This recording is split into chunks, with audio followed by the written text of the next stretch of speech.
Welcome back to the Lighthouse Addiction Topics show. My name's Kallie, and I'm going to be your host for today. We are interviewing Tom Salyer, the CEO. Damn, I said Tom, huh? It's okay. Sorry. It's okay, Barbara. Okay, Barbara. I mean Tim, the CEO of the Lighthouse. Welcome, Tim. Would you go ahead and tell us a little bit about yourself? Well, sure.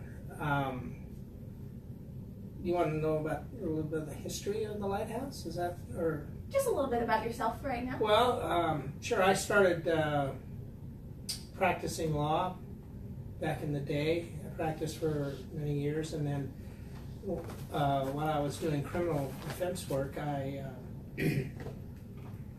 got to know the people at Walden House, and we did some work with them, and then they actually were the impetus to get me into the field of addiction treatment. Mm-hmm. And that was back in 1999. And we started out with 6 beds in Garden Grove, Get a Sober Living, for the criminal justice population. And we kept growing, and 5 years later we had 8 facilities. We had about 675 beds throughout the state. We had 300 beds in Northern California, and the rest were in Los Angeles, Orange, and San Diego County. And so, needless to say, I quit practicing probably 16 years ago, and this has been a full-time venture ever since. Very nice. Yeah. So, what led you to become so proactive in the criminal justice? Well, I was doing criminal, like I said, I did criminal defense work. I was a trial lawyer, criminal trial lawyer, and I noticed that my clients would recycle.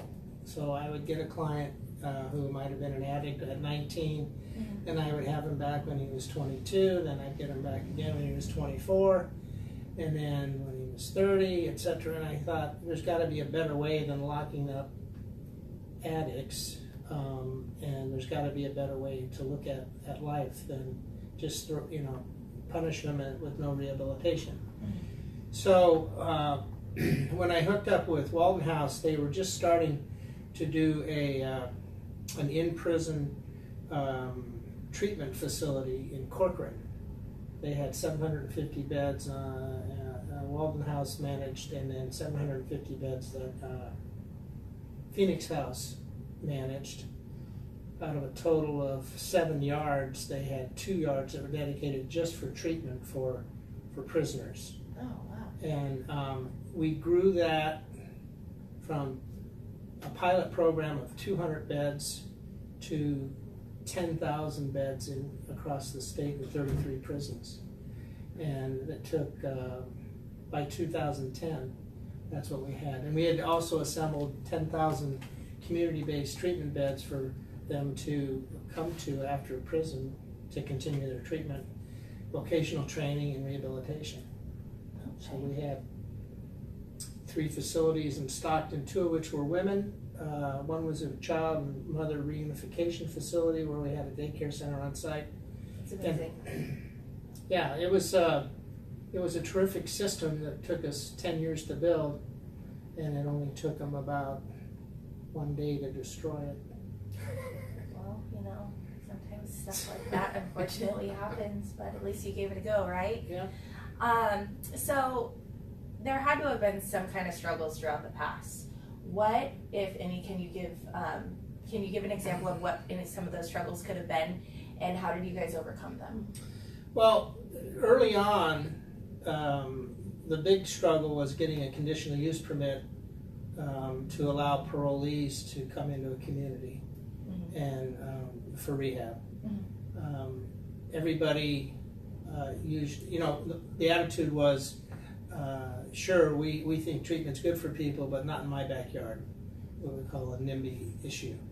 So that was the biggest struggle in getting our first facility. Our first big facility of 100 beds was in Stockton, and so how do you present to the community that you want to bring 100 men to their community that are going to be parolees, and eventually may live in their community.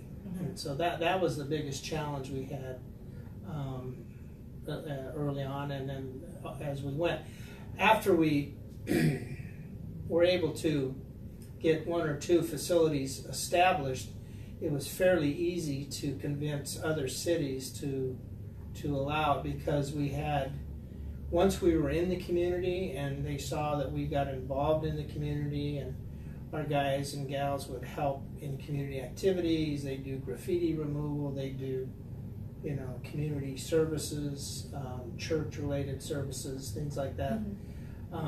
We actually would get, our biggest supporters were the community leaders and the police department. The one in Stockton that we opened, they were getting 4 police calls a week. It was a senior housing project before we took it over, that ended up being mainly a place for addicts, hookers, and pimps. And after we took it over, they had maybe 1 call in 2 years. Wow. So the community saw that, if you want to, basically our story was, if you want to clean up an area in your community, let us come in, because criminals don't want to be around sobriety. Okay, so that was the biggest challenge early on. I like that. That makes a lot of sense. Yeah, and then the next biggest challenge was in 2010, when they cut our budget by 60% after we had spent 10 years building up this really quite remarkable system of rehabilitation for parolees, male and female. And basically they almost put us out of business. And that's when we decided to take one of our facilities and go into the private pay business. And that's, so we've been at Anaheim. Our Anaheim facility has been a private pay facility since 2010. So almost 8 years, this is our 8th year. Very nice. So that leads me to my next question.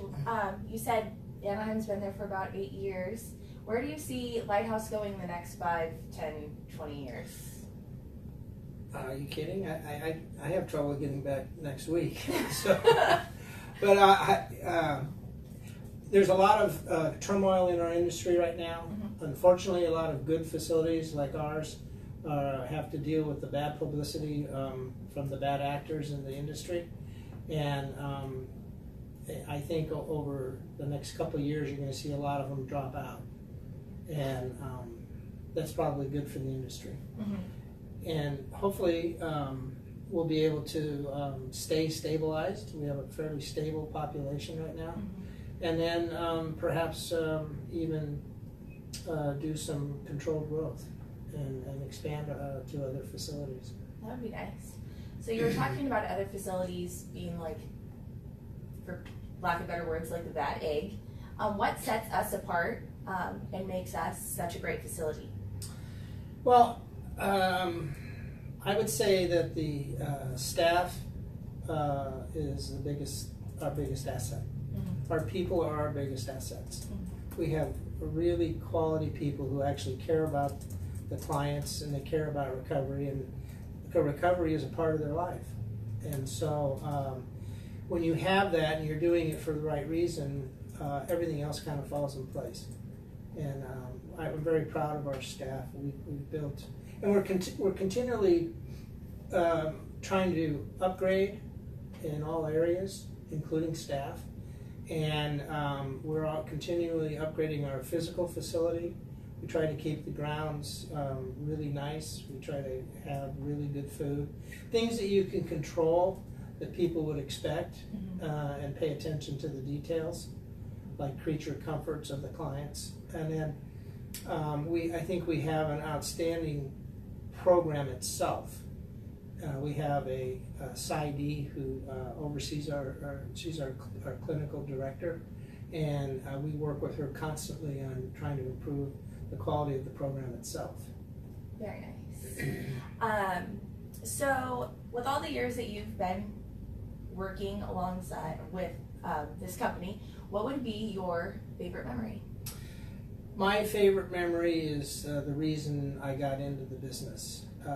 I went to a Walden House graduation ceremony up in San Francisco in 1999, and I was invited by the CEO at that time, Alfonso Acampora.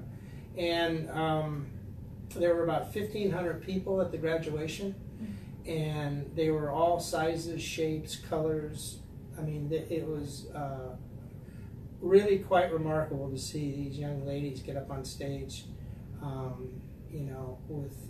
and talk about their past and be with their kids, or get clear-eyed and they're thinking correctly, and to actually see recovery work in the criminal justice system.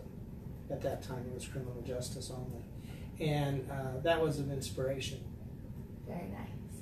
So if you had any advice to give to family members with people or loved ones who are still battling addiction, what would that be? My advice would be to learn what you can, all you can, about how addiction works.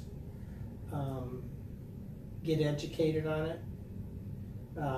Al-Anon is a great source to try to understand how the criminal, could be criminal, how the addict mind works. And the hardest thing for a loved one to understand is that they are, or could be, a big part of the problem.